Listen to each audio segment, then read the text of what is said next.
Alors, on demande ici les racines cinquièmes de moins 4 plus 3j. Alors, la première chose à faire, ici, c'est de trouver le module. Hein. Bon, le module,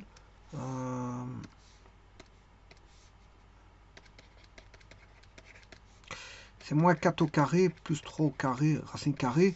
Ça fait 16 plus 9, racine carrée, ce qui fait racine carrée de 25, ce qui fait 5. Le module, il fait 5.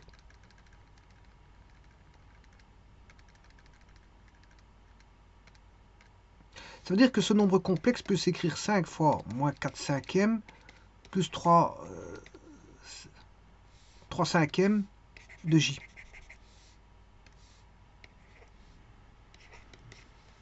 Alors ici, attention, pour l'argument, le module on l'a, hein, il faut l'argument. Je vais travailler en arc-tangente. Attention à l'arc-tangente. Alors ici, je vais faire... Là, tout d'abord, on sait bien que moins 4 plus 3j, c'est un complexe qui va se retrouver ici, moins 4 plus 3j. Donc, c'est le cadran numéro 2. Et j'ai dit, il faut faire toujours attention quand vous jouez avec l'arc-tangente, parce que s'il est là, il n'y a pas de problème, vous aurez directement la valeur. Si vous faites B sur A, parce que c'est X plus YJ. Si vous faites Y sur X, bon, s'il est dans le premier cadran, c'est le seul où il n'y a pas de problème. C'est le seul où il n'y a pas de problème, premier cadran. Là, vous pouvez prendre directement la valeur. Maintenant, si c'est au deuxième cadran, vous allez avoir une valeur négative. L'arc tangente, ici, si je prends 3 cinquièmes divisé par moins 4 cinquièmes, ce qui fait moins 3 quarts. L'arc tangente de moins 3 quarts est négatif. Bon, elle sera négative ici. L'arc tangente est négative ici, l'arc tangente est positive ici, l'arc tangente est positive ici, et l'arc tangente est négative ici. Donc, ce qui veut dire que là, je vous rappelle, vous devez faire 180 dans le cadran numéro 2, 180 degrés, plus l'angle qui est négatif. Là, vous le prenez négatif. Hein. Donc, par exemple, ici, vous voudrez un certain angle négatif, vous faites 180 plus l'angle négatif. Voilà. Alors maintenant, s'il était dans le cadran ici, troisième, là, à ce moment, vous faites 180 plus alpha, mais le alpha, il est positif, donc il n'y a pas de problème. Maintenant, s'il était dans le quatrième cadran, là, à ce moment-là, vous devez faire 360 plus alpha qui est négatif ici. Hein. Voilà, et comme ça, à chaque fois, vous allez avoir l'angle par rapport à l'origine qui est l'angle des réels. Donc, vous devez faire ceci. Donc ici, c'est 3 cinquièmes divisé par moins 4 cinquièmes, ce qui fait moins 3 quarts. Moins 3 quarts. Donc ça retangente moins 3 quarts. Voilà. Et puis, vous devez rajouter 180 degrés pour avoir l'angle ici. Voilà. Et puis après, n'oubliez pas qu'après, il faudra diviser par 5 ce résultat, parce que c'est divisé par n. Donc, il faudra ne pas oublier de diviser par 5. Alors, c'est ce que je vais faire ici. Alors, le module, je l'ai trouvé, c'était 5. Alors, la première chose à faire, je place mon complexe de départ. Voilà, moins 4 plus 3, 3i. Alors, je calcule l'arc tangent de ceci, c'est moins 36,87. Je rajoute 180 degrés pour avoir mon 143 degrés. Voilà. Je place l'origine. Je place le point. Ça, c'est pour avoir l'angle. J'ai placé un point. Voilà, c'est pour avoir l'angle. Une fois que j'ai 3 points, je peux mesurer l'angle. Et là, l'angle, il fait bien 143,13. Alors, je vais chercher la racine cinquième de 1. Il y en a 5. Voici la première, la deuxième, la troisième, la quatrième, la cinquième. Alors, le cercle, il est là. Cercle de rayon 1.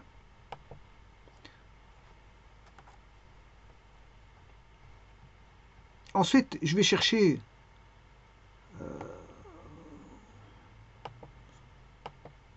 bon, ça, c'est pas... Ça, j'ai pas besoin. Je sais pas pourquoi il est là. Ensuite, je vais chercher... Pour assez non plus, je sais pas pourquoi il est là.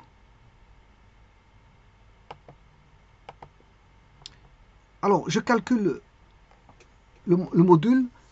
Il vaut 5. Mais je dois prendre la racine cinquième de 5. D'après la formule ici, je dois prendre le h, l'homothétie, sera par rapport au cercle, voilà, 6 de capi qui est variable, de capi sur n. Ouais, c'est l'homothétie. Donc, c'est racine... Comme le module, il fait 5, Voilà, il fait 5. Je vais chercher la racine cinquième de 5. Donc ça, c'est l'élément A qui est constant. Pour les 4 racines, pour les 5 racines, ça va être la même chose. Donc je le calcule une fois pour toutes. Ensuite, je calcule l'élément constant, le deuxième élément constant qui est 6 θ 1 sur pi. Donc je vais diviser par 5. Mais l'angle, je l'ai déjà parce que je fais 180 plus tangente, arctangente de moins 3 quarts, le tout divisé par 5. Alors pourquoi plus 180? Je vous l'ai expliqué. Hein. C'est pour avoir 143 degrés. Bon, il faut réadapter parce qu'on mesure toujours par rapport à l'origine. Par rapport à l'origine des angles qui est la partie réelle. Bon, une fois que vous avez fait ça, vous avez le degré ici, enfin, le vecteur de décalage. Donc, si je fais un zoom,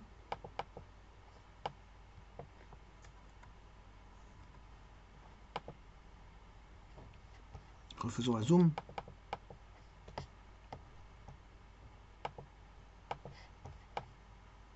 Tout d'abord ici, on voit bien le polygone qui est un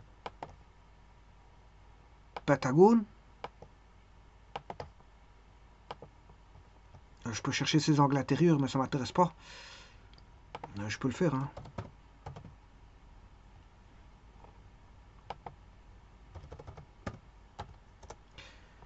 Voilà. Alors, c'est un cercle de rayons unitaire. Je vais mettre le vecteur de décalage. Donc, par rapport... alors, ça c'est le 1 qui provient de racine cinquième de 1. On aura toujours 1 dans les racines énièmes de 1. Au départ, on aura toujours 1. Et là, on a le vecteur de décalage. C'est le vecteur de décalage. Bon, une fois que j'ai fait ça, je multiplie, j'ai le vecteur de décalage et j'ai le facteur de A qui vaut racine cinquième. Bien,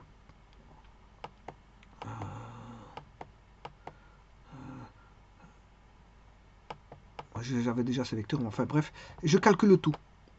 Donc, Z2 fois Z7,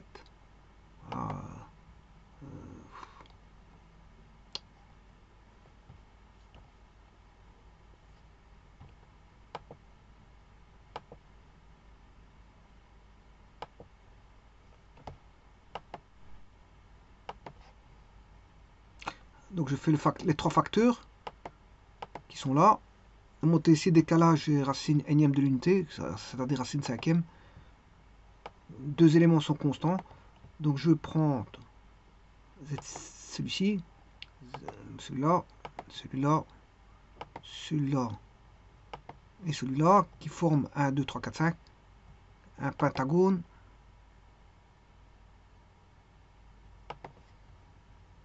Une, 2, 3, 4.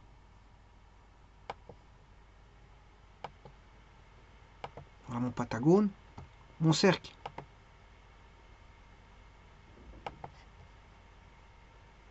Il est là.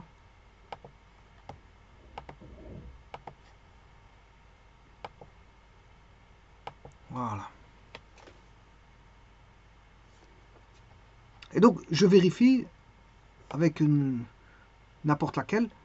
Bon, je prends le 10, je l'expose en 5 et j'obtiens moins 4 plus 3z. Donc j'en ai pris un au hasard, hein, j'ai pris le 10. Voilà, et si le 10 est bon, tout le reste va être bon.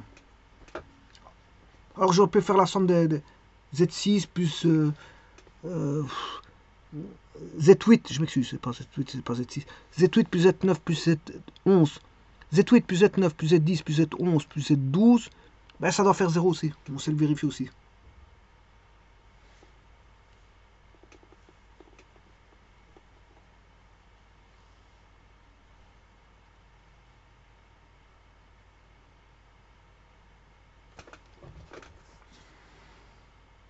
Alors le vecteur de décalage, vous pouvez l'avoir ici aussi, hein, vous pouvez l'avoir ailleurs. Je peux le prendre, je peux en mettre plusieurs des vecteurs de décalage. Hein. Bon, j'aurais pu prendre cette origine-ci. À ce moment, le vecteur de décalage, j'ai complètement raté. Vecteur de décalage. Oula.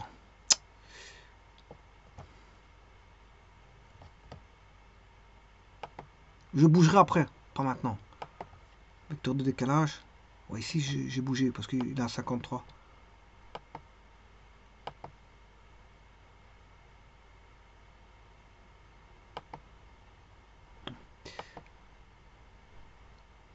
Voilà. Bon, je vais mettre le vecteur de décalage ailleurs. Je peux prendre ce point-là, ce point-là, ce point-là. Ce point-là, c'est toujours le même vecteur de décalage. Ou alors j'aurais pu prendre celui-là et celui-là. Voilà. Vous voyez que c'est décalé par le même. C'est toujours le même angle de décalage. En moi, c'est une transformation. C'est une transformation du plan par similitude. Parce qu'on a une rotation et on a une montée ici.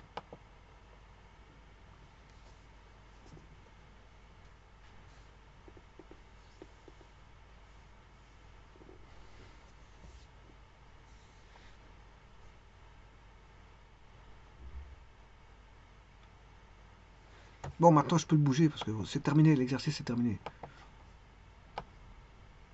Et qu'est-ce que ça donne, hein? On peut le bouger comme on veut. Ah, dis-moi, ça c'est au niveau des cercles.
Je vous remercie.